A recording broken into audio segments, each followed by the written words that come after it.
Shalom, salam kasih Kristus untuk kita sekalian, untuk saudara-saudara sekalian yang dipersempatkan waktu oleh Tuhan menyaksikan video ini. Ini adalah tugas dari mata kuliah homiletika yang saya ampuh. Tugasnya adalah berkhotbah, maka melalui kesempatan ini, dalam rangka pemenuhan tugas tersebut, maka saya akan menyampaikan khotbah, dan tentu hal yang ingin kita capai terutama adalah bahwa ini bukan hanya sekedar pemenuhan tugas, tapi khotbah ini kiranya saudara-saudara yang menonton dan menyaksikan itu boleh memperoleh berkat, boleh memperoleh hal-hal yang baik. Ya. Jadi saudara-saudara sekalian, setiap hal yang kita lakukan, mari kita memulai itu dengan doa. Oleh karena itu, untuk membaca firman saat ini, mari kita berdoa. Kepadamu ya Bapa, kami mengangkat syukur kami percaya Tuhan, Engkau selalu ada bersama-sama dengan kami, sehingga sepanjang hari kami boleh kami lalui Tuhan dengan segala pekerjaan dan segala aktivitas kami. Semuanya itu boleh kami jalani. Kami percaya itu karena hikmat dari Tuhan, itu karena tuntunan penyertaan dari Tuhan. Kami ada saat ini Tuhan, kami percaya dan kami bersyukur kalau Tuhan masih memberikan kami kekuatan, kesehatan, nafas kehidupan. Bahkan apa yang terjadi saat ini kami percaya juga terjadi karena kehendak Tuhan. Kami hendak merenungkan firman Tuhan. Tuhan tolong kami, berikan kami hikmat untuk mengerti, berikan kami hikmat untuk menerima dan mengucapkan. Kiranya ya Tuhan, hati kami boleh dipersiapkan untuk ditaburi benih firman Tuhan, sehingga benih itu boleh bertumbuh, boleh berbuah, dan dalam kehidupan kami Tuhan senantiasa kami melakukan segala sesuatunya itu seturut dengan kehendak Tuhan. Dan karena kami percaya Tuhanlah yang berdaulat atas kehidupan kami. Ini kehidupan kami ya Bapa, kami serahkan ke dalam tangan pengasihan-Mu. Ampunkan salah dan dosa kami. Tiada yang lain yang kami angkat doa ini, hanya dalam Yesus Kristus. Haleluya. Amin.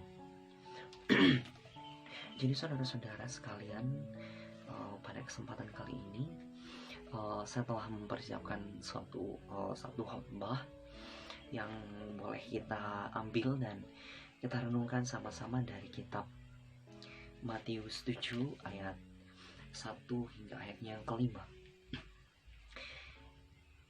Hal menghakimi, firman Tuhan, jangan kamu menghakimi supaya kamu tidak dihakimi, karena dengan penghakiman yang kamu pakai untuk menghakimi, kamu akan dihakimi, dan ukuran yang kamu pakai untuk mengukur akan diukurkan kepadamu.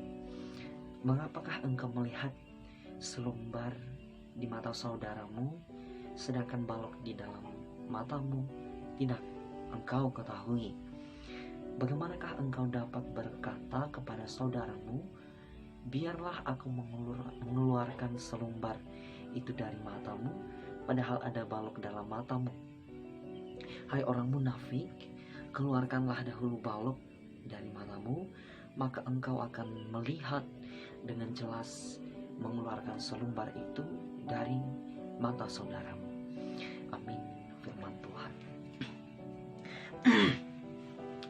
Jadi saudara-saudara sekalian, firman ini adalah yang diucapkan Tuhan melalui kitab Matius, yaitu tentang hal menghakimi. Nah, menghakimi saudara-saudara sekalian, mungkin sudah sering sekali kita dengar atau menghakimi, namun karena kita adalah manusia dengan segala keterbatasan yang kita miliki, maka terkadang meskipun kita ketahui menghakimi itu bukan hal yang baik, bukan hal yang positif, namun tetap saja kita lakukan. Karena memang kecenderungan manusia adalah suka menghakimi orang lain. Nah, bentuk-bentuk penghakiman itu sendiri seperti misalnya kita mencela orang lain, kita mengkritik orang lain, bahkan kita menjat orang lain dengan kata-kata dan tindakan dan sebagainya. Nah, itu semua adalah bentuk-bentuk penghakiman yang dilakukan oleh manusia terhadap sesamanya, terhadap apa yang dilakukan oleh orang lain. Nah, hakim itu sendiri, saudara-saudara sekalian, ini bukan hakim peradilan tinggi negara, tapi hakim yang dimaksud adalah orang yang melakukan tindakan memvonis apa yang dilakukan oleh seseorang dengan mengatakan sesuatu tertentu dengan maksud tertentu atau bertindak dengan maksud tertentu. Nah, saudara-saudara sekalian, firman yang kita renungkan hari ini hendak mengajarkan kita tentang hal menghakimi, yaitu kita manusia jangan kita menghakimi orang lain. Kenapa? Ya, ada 4 alasan yang disebutkan dalam pembacaan kita kali ini kenapa kita tidak boleh menghakimi. Nah, yang pertama, saudara-saudara, kita tidak boleh menghakimi itu karena jika kita menghakimi, maka kita pun akan dihakimi. Ya, manusia hendaklah jangan menghakimi orang lain. Karena kenapa?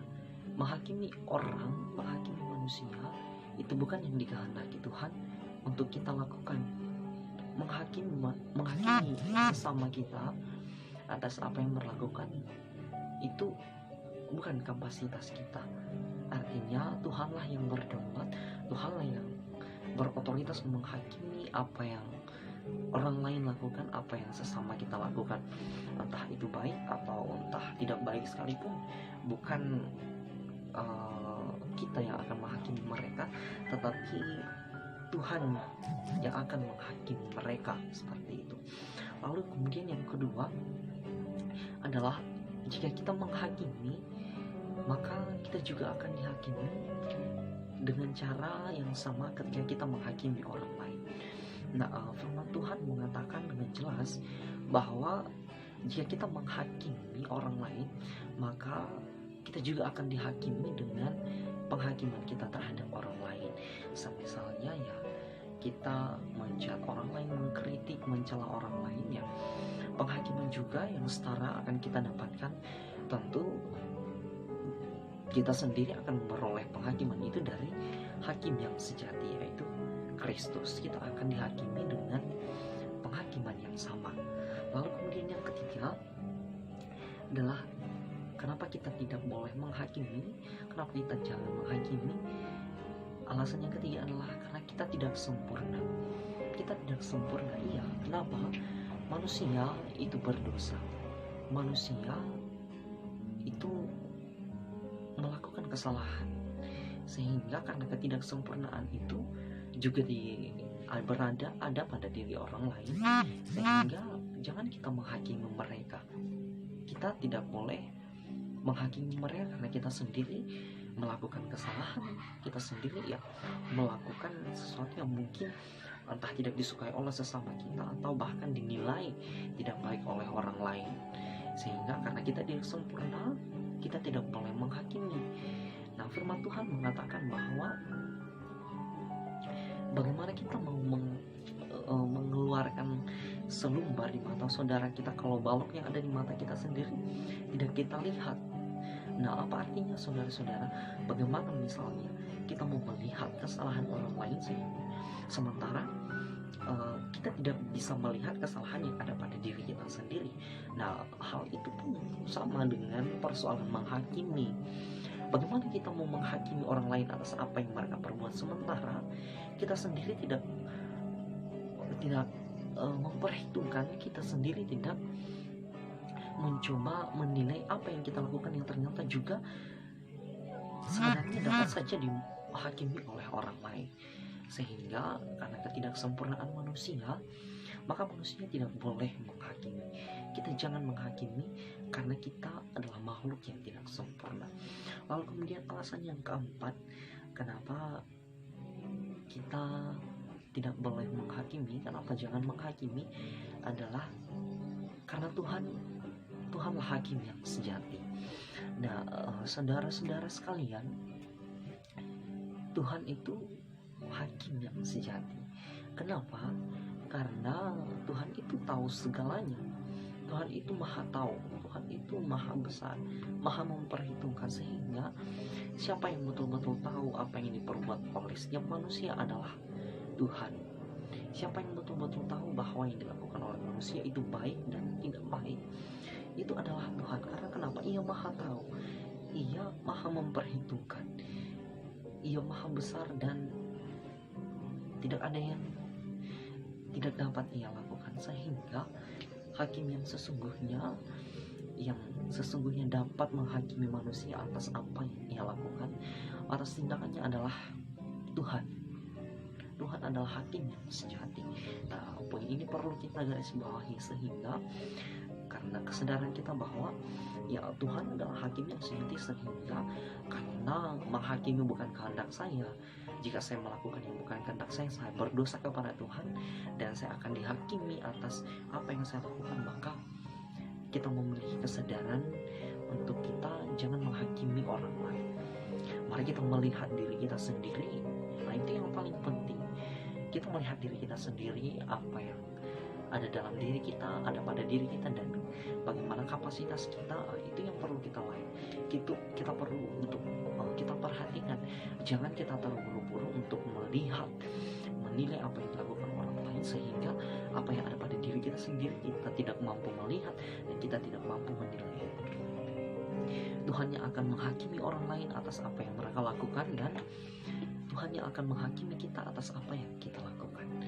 Lalu jika saudara-saudara mungkin kita berpikir sekalian, jika kita tidak menghakimi orang lain atas kesalahan mereka, misalnya meskipun niat kita baik, lalu apa yang harus kita lakukan? Nah, apa yang harus kita lakukan itu dijelaskan dalam kitab Lukas itu di pasal yang ke-6 ayat yang ke-37. Firman Tuhan itu mengatakan seperti ini. Lukas 6 ayat 37 tentang hal menghakimi. Firman Tuhan mengatakan, janganlah kamu menghakimi, maka kamu pun tidak akan dihakimi, dan janganlah kamu menghukum, maka kamu pun tidak akan dihukum. Ampunilah dan kamu akan diampuni. Nah, apa yang perlu kita lakukan saudara-saudara sekalian adalah janganlah kita menghakimi. Kenapa?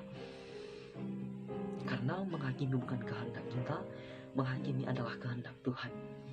Tuhan adalah hakim yang sejati, jadi hanya Dia yang dapat melakukan penghakiman kepada manusia, termasuk kepada diri kita atas apa yang kita lakukan dan atas apa yang dilakukan oleh orang lain. Lalu kemudian jangan kita menghukum orang lain. Karena kenapa? Yang paling pantas menghukum adalah Tuhan sendiri. Kenapa? Karena Ia yang maha tahu, Dia tahu kesalahan kita dan bisa memperhitungkan hukuman yang setimpal dengan kesalahan yang kita lakukan. Lalu kemudian apa yang seharusnya kita lakukan, dan ini adalah poin paling penting, adalah jangan kita menghakimi, tetapi mari kita mengampuni. Apa yang diperbuat oleh orang lain, jika kita menganggap itu salah, jangan kita menghakimi dia atas kesalahan itu, jangan kita mencela dia, jangan kita mengkritik dia, tetapi mari kita mengampuni dia. Dan itulah kehendak Tuhan. Yang dikehendaki Tuhan bukan menghakimi, tetapi yang dikehendaki Tuhan adalah mengampuni. Sekian firman Tuhan saudara-saudara. Mari kita merenungkan dengan tulus dalam hati kita masing-masing, sehingga firman itu betul-betul mengambil tempat dalam kehidupan kita, dan senantiasa kehidupan kita menjadi kemuliaan bagi Tuhan. Mengakhiri khotbah ini, saudara-saudara sekalian, saya dengan pertolongan Tuhan tentu akan mendoakan juga saudara-saudara sekalian yang menyaksikan khotbah ini, agar kita dalam kehidupan kita senantiasa memuliakan Tuhan. Mari bersyukur. Kepada-Mu ya Bapa, kembali kami menyerahkan kehidupan kami dan syukur kami oleh karena Tuhan senantiasa baik dalam kehidupan kami, sehingga boleh diperdengarkan khotbah, boleh mendengarkan firman Tuhan melalui tugas praktik ini, melalui video ini. Kiranya ya Bapa, apa yang telah kami dengarkan, firman itu akan tumbuh dalam hati kami dan menjadi pedoman kami dalam kehidupan kami memuliakan Tuhan. Berdoa untuk saudara-saudara kami yang menyaksikan video ini, Tuhan memberkati mereka. Tuhan adalah sumber berkat, sehingga ya Tuhanlah yang akan memberkati mereka dalam kehidupan mereka, sehingga mereka senantiasa berbahagia dan dalam kehidupan mereka ya Tuhan senantiasa mengingat akan Engkau. Memberkati juga hamba-Mu ya Tuhan dalam melaksanakan tugas kuliah, tanggung jawab kehidupan sehari-hari, juga tanggung jawab yang telah diembankan Tuhan. Tuhan berikan hikmat untuk melaksanakan semua itu. Kehidupan kami ya Tuhan sepenuhnya dalam tangan pengasihan-Mu hari ini, detik ini dan seterusnya hingga pada kesudahan zaman ada dalam tangan pengasihan-Mu. Ampunkan salah dosa kami ya Bapa. Kami bersyukur, kami berterima kasih. Kami memuji Engkau Allah yang Maha Mulia. Haleluya. Amin. Terima kasih untuk ketersediaan waktu saudara-saudara sekalian mungkin yang menyaksikan video ini, dan terkhusus kepada dosen pengampu mata kuliah ini, terima kasih telah diberikan tugas, dan kiranya Tuhan senantiasa beserta kita selalu, saya dan saudara-saudara sekalian senantiasa dalam lindungan Tuhan.